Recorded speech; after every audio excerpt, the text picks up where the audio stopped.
Welcome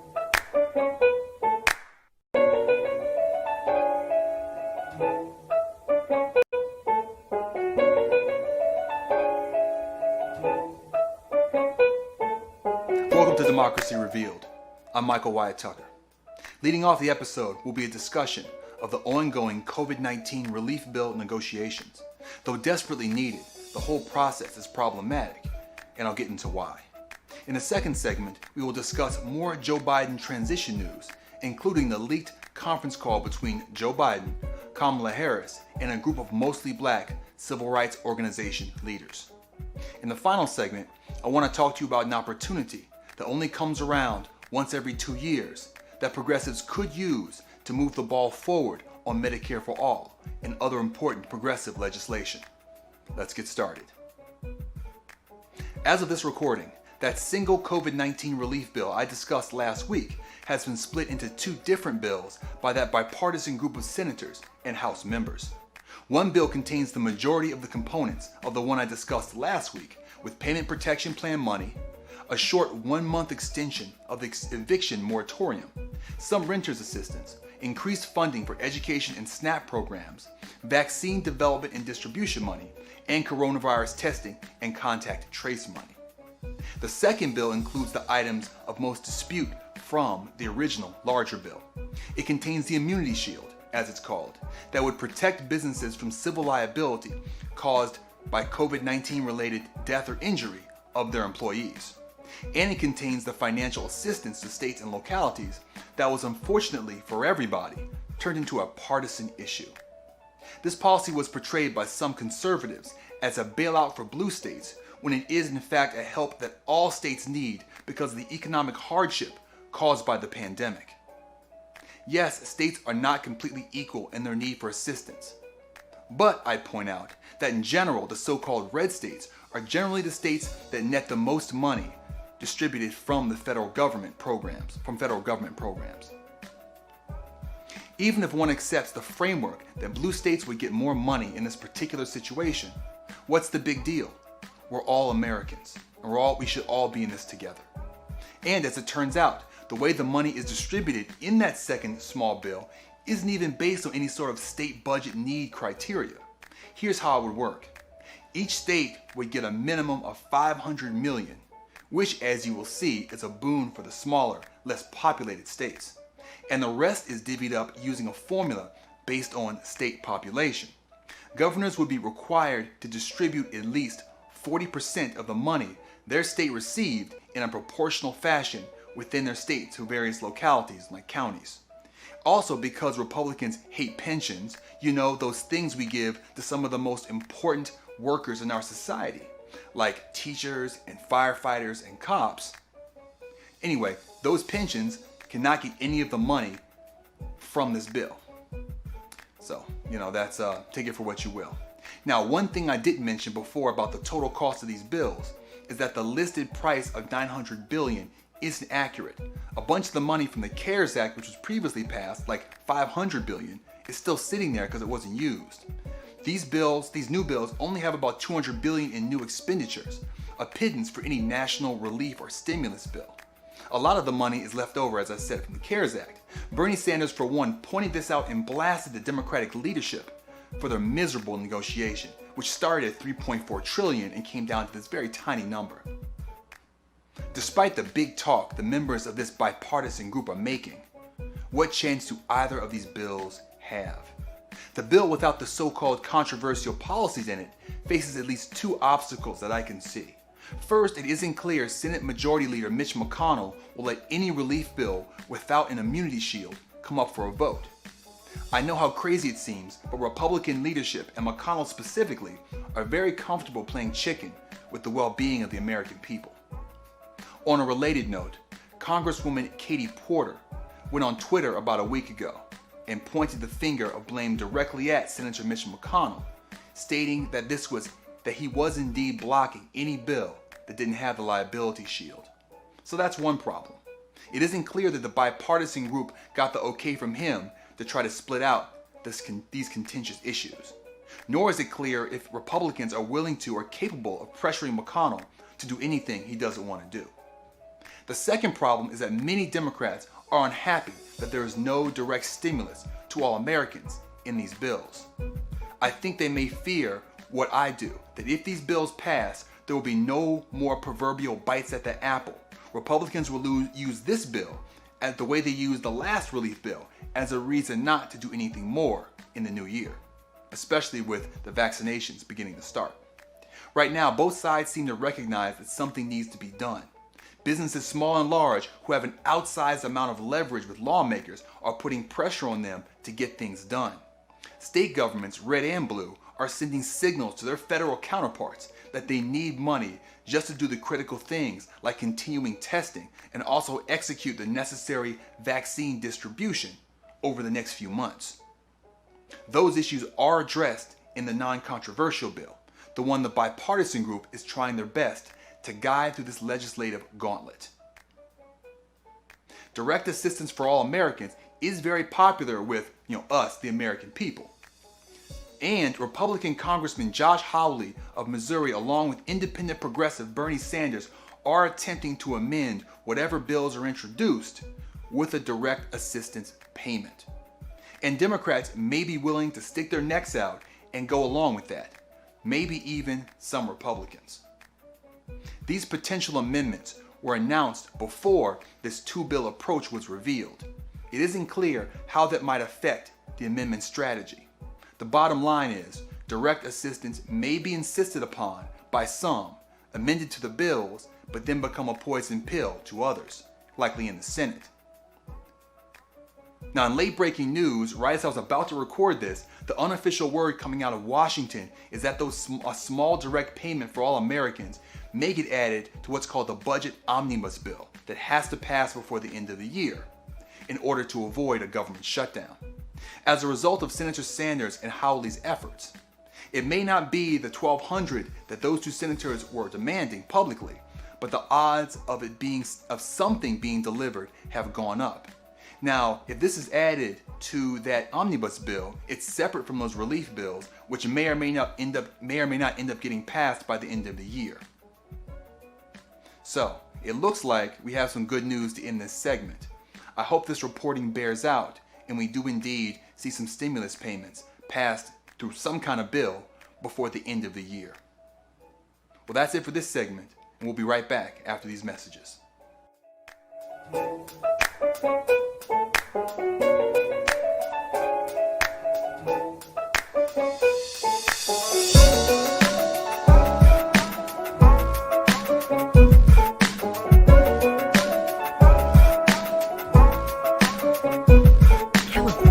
Time to have some virtual fun this joyous season. Get ready for a California holiday special sponsored by the Omni Network, featuring musical talent from throughout California.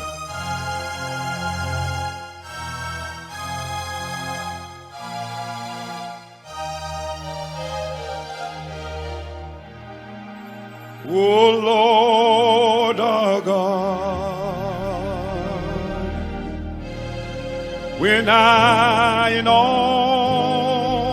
some wonder consider all the worlds thy hands has made. I see the stars, I hear the rolling thunder. Here's your chance to support local artists today in exchange for a fabulous holiday production. Support now the perfect forever holiday gift. Go to OmniNews.com, where portions of proceeds benefit California Black artists and the African American Museum in Central California. Hi, Wendy Raquel Robinson here with an important message. Are you prepared for the next natural disaster or pandemic? If the COVID-19 pandemic taught me anything, it's to be better prepared, and I want you to be equipped too. An earthquake, flood, fire, or this pandemic, the name of the game is being ahead of the game with 5 easy steps. Step 1, get alerts at calalerts.org for up-to-the-minute updates. 2, create an evacuation plan and an emergency contact list. Step 3, have a go bag of essentials such as medication, cash, first aid, and your emergency contact list. 4, if you can't leave your home, have a stay box of items that are good for at least 3 days, including food and water. Step 5, help friends and neighbors do the same. Help slow the spread of COVID-19 and protect yourself and others by wearing a mask while maintaining a safe physical distance. For additional information on emergency preparedness and to be ready for the unexpected, visit listoscalifornia.org. That's LISTOS California.org. California, it's time to have some virtual fun this joyous season. Get ready for a California holiday special sponsored by the Omni Network featuring musical talent from South California. I'm sitting here waiting for Santa to drop off these toys and things. Sitting here waiting for Santa to drop off these toys and things. Joey said he wanted a swing, and I wanted a doll to dance and sing. Pete wanted peanut brittle and he doesn't have any tea. Pete wanted peanut brittle and he doesn't have any tea. All night I've been waiting to hear that jingle-ling-a-ling. Here's your chance to support local artists today in exchange for a fabulous holiday production. Support now the perfect forever holiday gift. Go to omninews.com, where portions of proceeds benefit California Black artists and the African American Museum in Central California.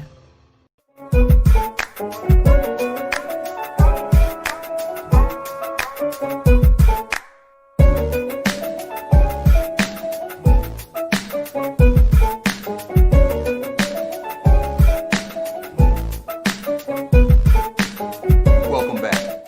On December 8th, President-elect Joe Biden and his running mate Kamala Harris had a conference call with leaders from several civil rights organizations. It was supposed to be confidential, but the whole 1 hour and 40-minute video was leaked. I watched the entire thing, and I released a video on my YouTube channel, 10 Minutes for Democracy, where I went into detail about what I heard.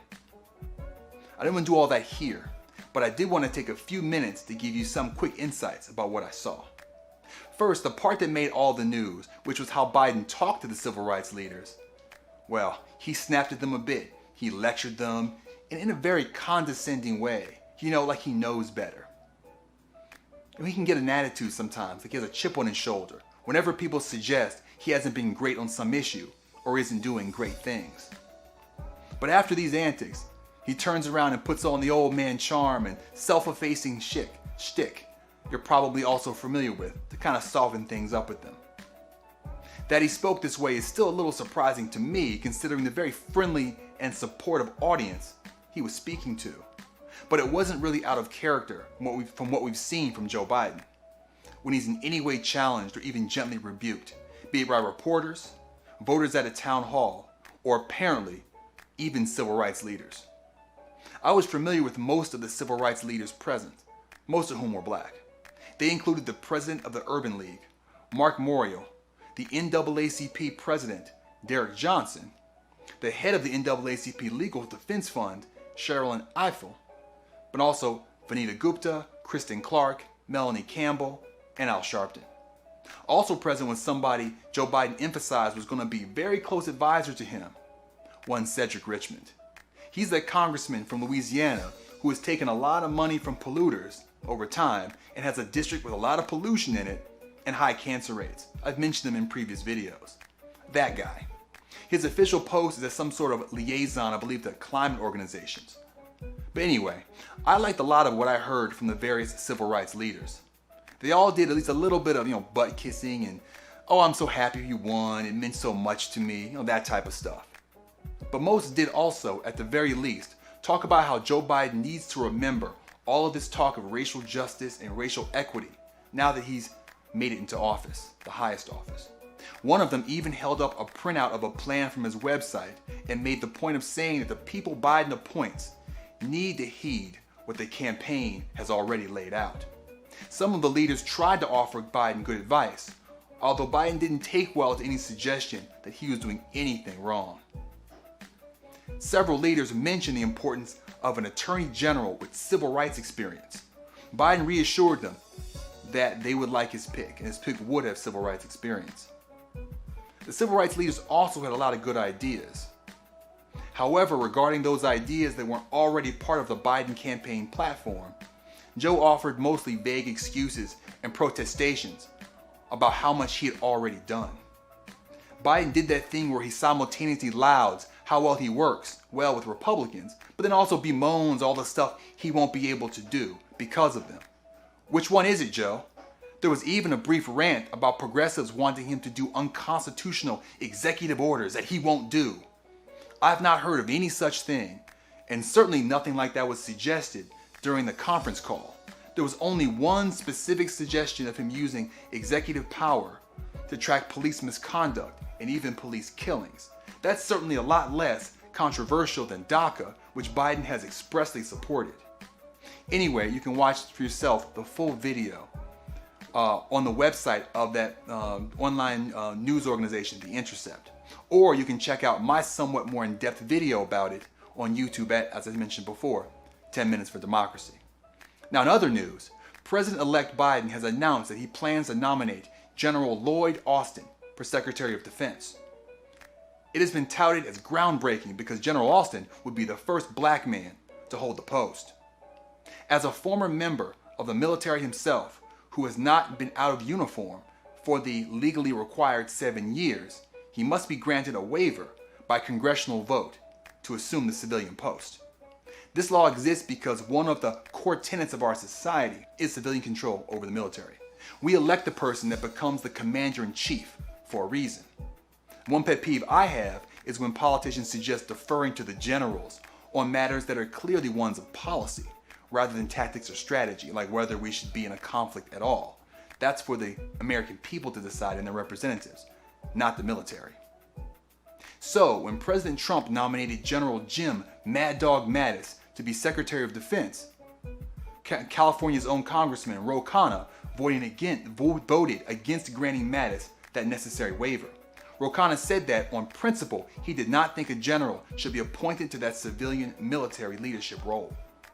If he were to remain consistent with that stated position, it would mean he'd have to oppose voting for the waiver for General Austin. But do you think he stuck to his guns in the face of this historic nomination? Yeah, he didn't. He flat out said that it was different this time because General Austin is black and you have to weigh the different considerations when making a decision about the vote. The fact that it would be the first black defense secretary mattered to him. And I have to say, at least he was honest and transparent. There are a few things you should know about General Austin, regardless. He was part of the military command over our forever wars in the Middle East. He commanded U.S. forces in Iraq and later headed U.S. Central Command, or CENTCOM, as it's often referred. Senator McCain grilled Austin in 2015 over what he felt was an overly optimistic outlook on our fight with ISIS. This was during the Obama administration, and Biden himself has said he spent countless hours with Austin in the Situation Room. This is yet another cabinet secretary that has close ties to Biden and therefore is not likely to significantly challenge him. Quite to the contrary, it is likely he's helped shape Biden's perspective on the wars up to this point in the Middle East. Biden's now deceased son, Beau, actually worked under Austin on his staff. That's how close Biden and Austin are. You should also know that Austin has recent ties to defense contractors. I mean, big ties. He's been on the board of directors for Raytheon since right after he retired from the military back in 2016.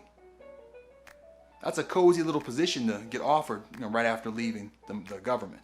He's also a partner in a firm named Pine Island Capital Partners, which is an investment firm that's been buying up small defense contractors.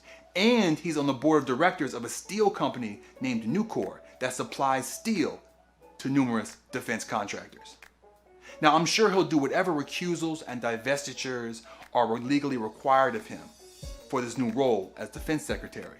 But you can't divest someone from the relationships and connections that they formed over their career, both public and military.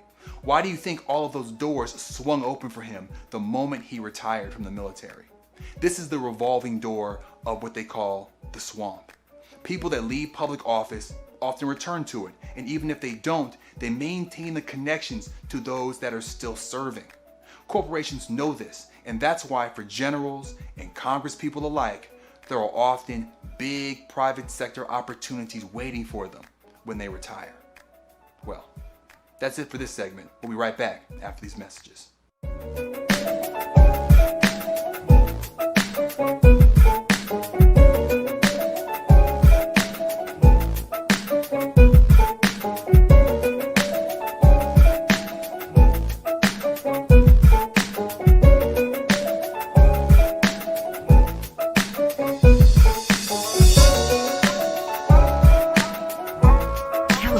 It's time to have some virtual fun this joyous season. Get ready for a California holiday special sponsored by the Omni Network, featuring musical talent from throughout California.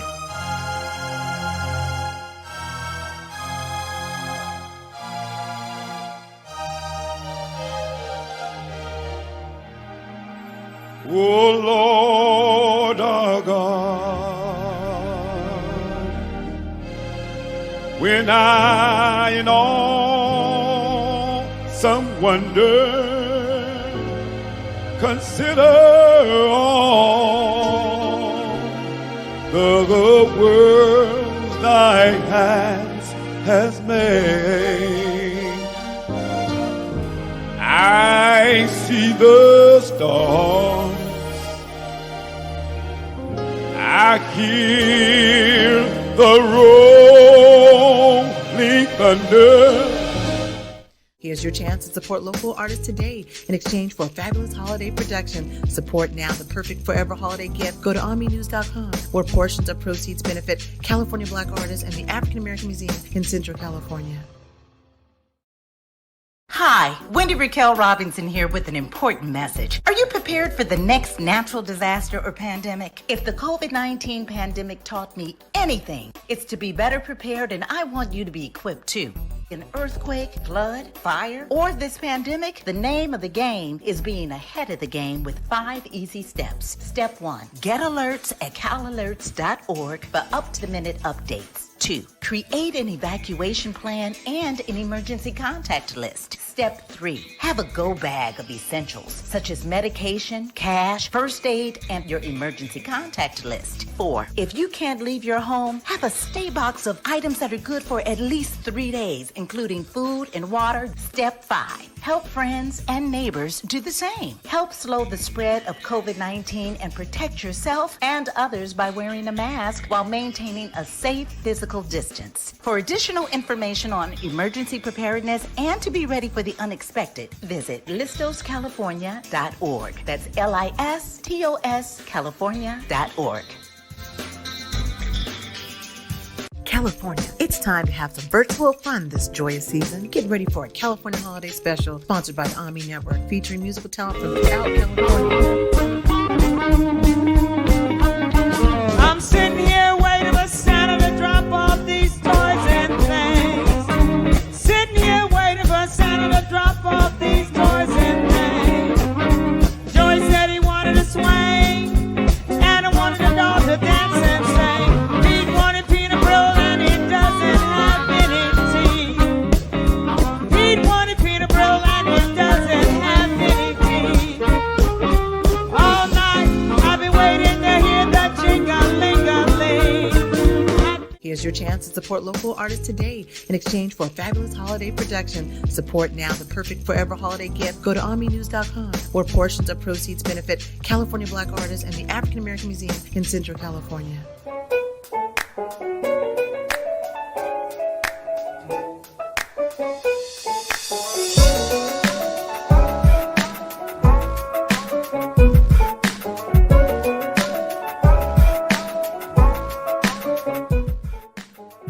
Welcome back. If you've watched more than one episode of this show, you probably know I'm a fan of the policy known as Medicare for All.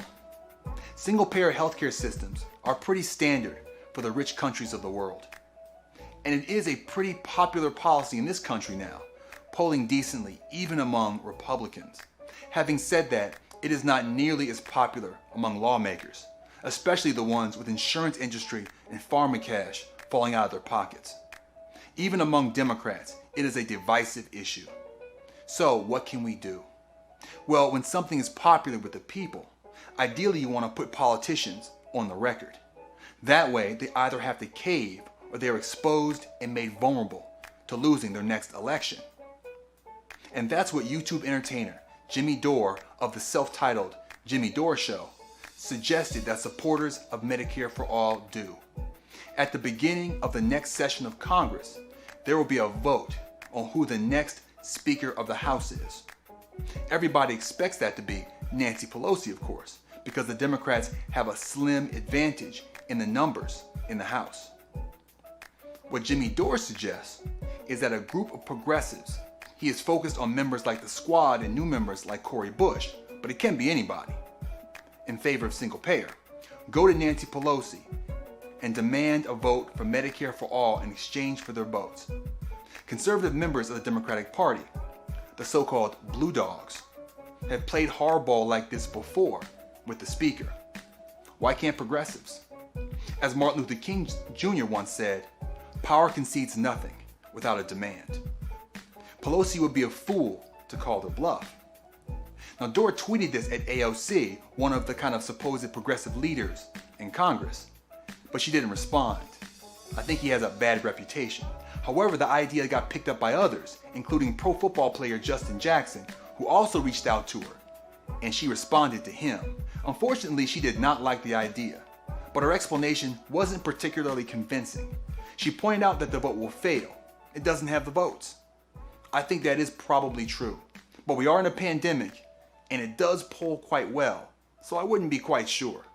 She also pointed out that we theoretically already know who supports it based on the current co-sponsors of the bill. But the thing is, co-sponsoring a bill doesn't actually put much skin in the game. You can't really gotcha somebody for changing their mind. Until the vote is made, it's just like a like on Facebook. But once you as a legislator vote on something, you're committing to it. You want it to become law. You can't just go back and say, I changed my mind. It's a big deal. Contradictory votes make legislators look foolish. Ask John Kerry. So forcing a vote makes lawmakers really decide which side of an issue they're on for the long haul. And in this case, I think they would receive a lot of positive feedback if they voted yes.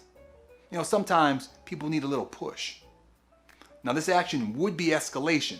As rebellious as AOC has been at times, I don't think she really wants to anger the Democratic leadership, congressional leadership. And she protested outside of Pelosi's office early on. She even withheld DCCC dues. But this would be a real power move, a true challenge to Pelosi, who she once called Mama Bear, no joke. A true challenge to Pelosi's power in the hierarchy of the Democratic Party. She may also be afraid of how it would look to force a vote on something and then lose. How much she might be ridiculed by MSNBC and CNN hosts for a perceived fool's errand. That's what her response sounded like, to be honest. What's the point of a losing vote? But I say, and many others say also, it is to see where the legislators really stand. See who is with you and who is against you. There's a lot of value in that. If my congresswoman voted against Medicare for All, I don't think I'd be able to stomach voting for her anymore. I definitely want to see her primaried. In fact, I think progressives should force a vote not just on Medicare for All, but the Green New Deal also. They're both popular. Demand both for speakership votes.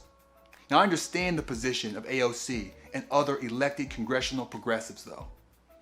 See, this is how politics changes you. It uses your ambition and your ego against you. It gets you to forget about what it is you're fighting for and think about yourself instead. You tell yourself you need to succeed in order for what you're fighting for to succeed, which is logical. But that in turn turns your passion for policy into a passion for power. You know the expression, first they laugh at you, then they fight you, then you win. Well, when you're trying to change the world, you can't be afraid of people laughing at you. That's what they always do first. They used to laugh at grassroots fundraising. Then they fought it. Now everybody talks about how many donors they have and how small each donation is, what the average donation size is. My greatest fear for the next generation of lawmakers is that they assimilate into doing politics the way it's being done now, with the triangulation, the fear of accomplishment, the acceptance of inaction, the brokenness. Just like Pelosi's generation did. You know, she used to be for single-payer healthcare back in the 1990s. There are videos you can find on the internet of her talking it up. Now she won't even give it a vote. Now I understand how hard it is to get elected, the many sacrifices that people make and ask of others to get into these positions of power. But think about all of those people and how all those people got you to where you are now. What do you think they want you to do? Worry about yourself or advance the causes that matter to us all? The Tea Party movement in the Republican Party moved by force the Republican Party rightward. Now some of them, like Steve Scalise, are on Republican leadership. Progressives could do the same thing. Tea Party Republicans didn't make friends. Quite the opposite. They received the scorn of party veterans and leadership. You can't be afraid of that. Because guess what? In the wake of minor seat losses, despite a presidential victory, who did the veterans and leadership of the Democratic Party try to blame? The progressives and their agenda. Of course, all the Democratic losers were centrists selected by the DCCC. That's the campaign arm of the Democratic Party, funded by congressional dues and run by Democratic leadership. That stood for nothing and somehow underperformed Biden in districts they had won just 2 years earlier. The progressives in the Democratic Party haven't done anything to discern this scorn, except advocate for popular policy for helping everyday people, being pro-worker, standing for something, winning elections. But they're already catching wreck from leadership, so they might as well do something to earn it and really disrupt business as usual. Well, that brings us to the end of this episode. Thank you for watching. I appreciate your support. I hope it was informative and maybe a little entertaining. I'm on Twitter at democracy_Mike, where I post all of my content from here and from 10 Minutes for Democracy. I follow legislators, activists, organizations, and people I believe to be thought leaders. Though I post occasionally, I mostly retweet interesting things I read from them.